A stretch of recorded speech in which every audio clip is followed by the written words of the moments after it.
Hello, my friend. It's Gina. Thank you for continuing the long journey in the effort to find justice for Elizabeth. This is an account that's based on a true story, one that, as of this recording, remains ongoing. Welcome back to Lost Sister, a Discarded Woman, Episode 11. Content warning. This and future episodes contain sensitive topics and may cause distress to some listeners. Hearing disturbing actions of oppression, manipulation, and abuse can bring up painful memories, personal struggles, and trauma for many. Narrator's note: the names have been changed, and places are purposefully arbitrary to protect the privacy of those involved. This podcast is our way of telling Catherine and Elizabeth's story so that others can be aware of potential future issues. The central figures in our story include Catherine, her sister Elizabeth, Elizabeth's husband Walter, and Walter's granddaughter Darcy. Additional figures are Elizabeth's elder brother and current guardian, Charles, the attorney who represents Elizabeth's family, Alex, and Sam, the assistant county attorney. Let's recap episode 10. Even though she's been moved 4 times in the last 2 years, Elizabeth is currently doing pretty well. She managed to cope throughout the original move across 4 states, in and out of 2 care facilities before landing in the latest, and hopefully to be her home for quite some time to come. Now that she's settled in, Catherine and Charles have been doing their best to make Elizabeth as safe and comfortable as possible. The furniture shopping outing was a huge success. Elizabeth now has furnishings that are appropriate for her needs, as she was able to pick out her own furniture for the very first time in her life. I think I can speak for all of us that we celebrate with Elizabeth and her new beloved red recliner. Results of the neurologist's diagnosis is Alzheimer's disease. The brain scan was an eye-opener, as it indicates that a traumatic brain injury is quite possibly the trigger for Elizabeth's original mental decline. With no previous brain scans to compare, as well as the fact that Catherine and the family have no knowledge whatsoever of any accident that could have caused such an injury, along with the size and location of the injury, is not indicative of a fall, but rather it indicates a blow to the head. Now, to continue our story. The first 10 episodes of our story focused on the past couple of years of the lives of Catherine and Elizabeth. One of the goals of sharing their story is to help others, to forewarn someone so they might protect themselves from being abused and/or defrauded. According to the Federal Trade Commission, Americans reported losing $10 billion to fraud in 2023. That's $1 billion more than 2022. It's the biggest and highest loss ever reported to the FTC. And that's just the cases that were reported. The top fraudster is imposters. Most of us would call it identity fraud. According to the McKinsey Institute, synthetic identity fraud is the fastest growing type of financial crime in the United States and on the rise around the globe. This type of fraud is where the thief combines stolen information like a social security number with other real or invented information like false names, dates of birth, and addresses. The resulting fake identity is used to commit acts of financial fraud, and every single one of us are targets from this type of fraud, no matter our age or the size of our bank account. We've heard it all before. because it's a real thing. Still, many of us have ignored it. Regardless, here's a few suggestions to protect ourselves. Don't share your Social Security number, bank account number, or date of birth with anyone. If it is absolutely necessary, it's perfectly acceptable to ask, why is it needed? Who has access to it? And how is it kept confidential? Another thing is to store your Social Security card in a safe place. It's been suggested to freeze your credit. It doesn't affect your credit score, can be easily lifted when you're ready, and it's free. Don't click on links in suspicious emails or text. Use antivirus software. Be wary of public Wi-Fis. Don't answer phone calls, social media messages, or emails from people you don't know. And block scam-likely calls coming to your phone. The National Council of Aging says the study of elder mistreatment is a fairly recent area of scholarship in the U.S. It was first discussed in the 1970s. The overall abuse of older adults was for many years a largely hidden, private matter rather than an issue of social, health, or criminal concern. Research efforts began slowly as state laws recognizing the offense were enacted and public awareness rose. While a research base has been steadily growing, the subject matter is still largely understudied, and there remains a critical deficit in the development of robust studies. Notably, elder abuse research and funding lag behind efforts in the comparable and related discipline of child abuse and intimate partner violence. Further studies are vital to identify the scope of the problem, explore areas of need, and to validate evidence-informed best practices strategies to address elder abuse prevention, detection, treatment, and remediation. Elder fraud is unquestionably reprehensible, but its prevalence is remarkably high. An estimated 1 in 10 elderly Americans are abused each year. In NASDAQ's 2024 Global Financial Crime Report, $77.7 billion of all reported global fraud was linked to elderly victims. Instances of elder fraud perpetrated by strangers, family, friends, and neighbors are the most frequently reported. Cases involving strangers comprise 51%, while family, friends, and neighbors comprise 34%. Of course, here at Lost Sister, we consistently end each of the podcast episodes with this. Elder abuse is a term referring to any knowing, intentional, or neglectful act by a caregiver or another person that causes harm or a serious risk of harm to a vulnerable elderly person.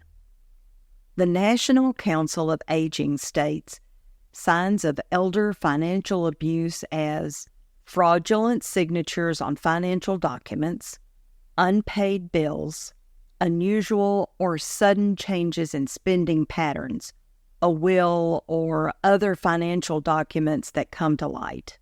Imagine how easy it is to defraud a person with dementia. The following is an account from a listener who wanted to share what happened in their family. To protect their identity, we're going to call the person this happened to as Ronnie.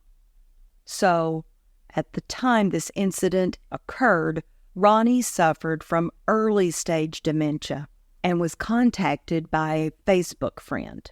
In actuality, the friend's Facebook account had been hacked. The hacker asked for $10,000, was going to help them out of a horrible situation that they suddenly found themselves in and it was after banking hours on a Friday night. And because it was a person Ronnie knew and considered a friend, Ronnie said yes and shared their phone number. With that number, the hacker proceeded to contact Ronnie, giving instructions to transfer the money. The hacker directed to take a photo of Ronnie's ID and credit card with their cell phone and send it to the hacker. And they told them that they're going to need it for the transaction. Once that was received, more instructions followed. They were to go to the financial kiosk inside the nearest Walmart to wire the money. The hacker was adamant that Ronnie remained on the phone the whole time, walking them through this ordeal step by step. It was after 10 o'clock on a Friday night. The particular Walmart Ronnie went to was closed, so the hacker told Ronnie to go to another one. Fortunately, by that time, it was closed as well, and the call ended there. Ronnie did tell a family member what happened, and they helped start to sort everything out. A new ID had to be issued. The banks had to be called because the hacker had already started using the credit card. It took months to straighten out the accounts and finding ways to protect Ronnie in the future.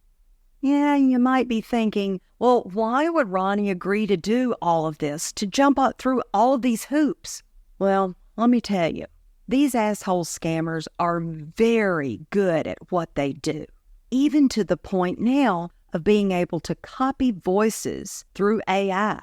They learn from their failures to hone their skills.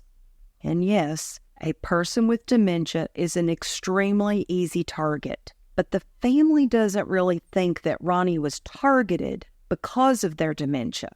The dementia just made the hacker's job easier. But this type of scam is extraordinarily prevalent. Older people with dementia are particularly susceptible to abuse overall. Nearly 1 in 2 older adults with cognitive issues experience abuse. In addition to being dependent upon others for assistance, elders with dementia are more likely to experience deficits in memory, communication skills, and judgment, which makes it harder for them to identify and prevent and report mistreatments. Many may also be reluctant to report abuse by caregivers and others that they rely upon. Of note, studies have recognized that projections of the number of abuse cases are likely way underestimated. For every single incident of abuse reported to the authorities, it's estimated that nearly 24 additional cases remain undetected. Underreports may be caused by a number of factors, including the elder person's fear of retaliation by the offender, reluctance to disclose the incident because of shame or embarrassment, concern that they will be institutionalized, dependency on the offender, and an inability to report because of physical limitations or cognitive impairments. There is scant evidentiary support for protective measures which may safeguard older adults from mistreatments. There are 2 factors, however, that have been cited as effective means to shield elders from harm. One is high levels of social support, and embedded community networks have both been found to offer protection to ward off abuse. The other suggestive supported measure relates to the elder's living environment. The number of older Americans living with Alzheimer's disease will likely more than double from the current 5.8 million to 13.8 million by the year 2050. How common is elder financial abuse? It's estimated that about 6.8% of elder abuse cases involve financial exploitation. Every year, seniors lose at least $2.6 billion due to financial abuse. Which brings us back to Elizabeth and Walter and how easy it was for them to be taken in by someone like Darcy, the person who professed to be Walter's granddaughter. but that even Walter himself questioned her authenticity. Walter had professed his son died young, and there was never, ever mention of a grandchild. Darcy started visiting Walter and Elizabeth after Walter's mother died, which was after Walter's stroke. Darcy was a grown woman with children by then. Not for nothing. And not that it really matters, but there is no bona fide evidence that she is actually Walter's biological granddaughter. There is only her word for that. Of course, eventually, Walter relented and accepted her. Regardless, the crime isn't because she's Walter's family. The crime is that it all has the appearance of fraud. I have no doubt, and I think you might agree, that there are some pretty damning evidence that Darcy manipulated both Walter and Elizabeth for years. Regardless of her lineage, there are very serious questions about legal documents, the wills, and all of those money transfers that benefit Darcy. So suspicious that an assistant county attorney, a police detective, and an agent with the FBI are investigating. The fact that both Walter and Elizabeth were easy targets because of their mental capacity is obvious. Before his stroke, it's very doubtful that Walter would have allowed the manipulation to occur, at least against himself. Join us soon for episode 12, Lost Sister, a Discarded Woman, Next Steps, aka Fighting Back is a Bitch. Abuse in all forms is an equal opportunity instrument of control, regardless of age, gender, IQ, education, or socioeconomic status. Whatever your age, for your own sake and those who care about you, please establish a living will. Keep it somewhere your chosen caretakers can access it. And if you don't have your assets in order, make plans right now to do so. Talk to an attorney and/or an investment institution that you trust and make it happen before it's too late. The terms elder abuse, elder neglect, and elder fraud are relatively new. In general, elder abuse is a term referring to any knowing, intentional, or neglectful act by a caregiver or any other person that causes harm or a serious risk of harm to a vulnerable elderly person. Legislators in all 50 states have passed some form of elder abuse prevention laws. A good place to start for more information is the website justice.gov/elderjustice.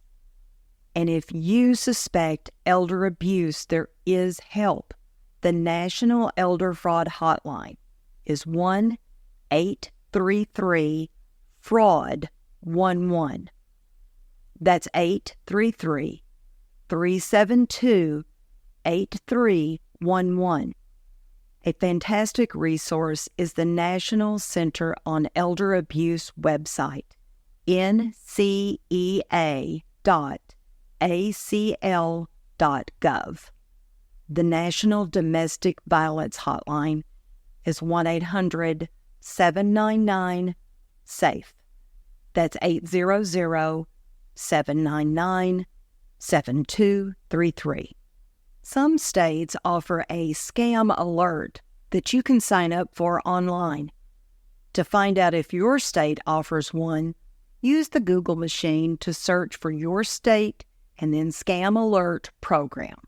To report identity theft, you can contact the Federal Trade Commission at identitytheft.gov, or you can call 1-877-438-4338. It's also suggested to contact the fraud department at your credit card issuer, bank, and other places you have accounts.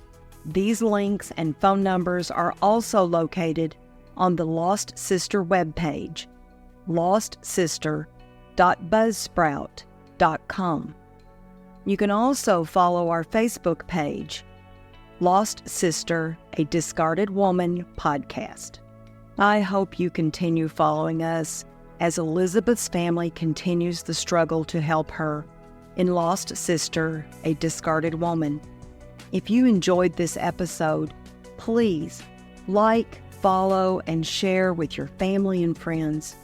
By gaining a wider audience, we hope to bring attention to not only Elizabeth and Catherine's story, but to shine an enormous light on all domestic abuse, elder abuse, domestic violence, and elder fraud.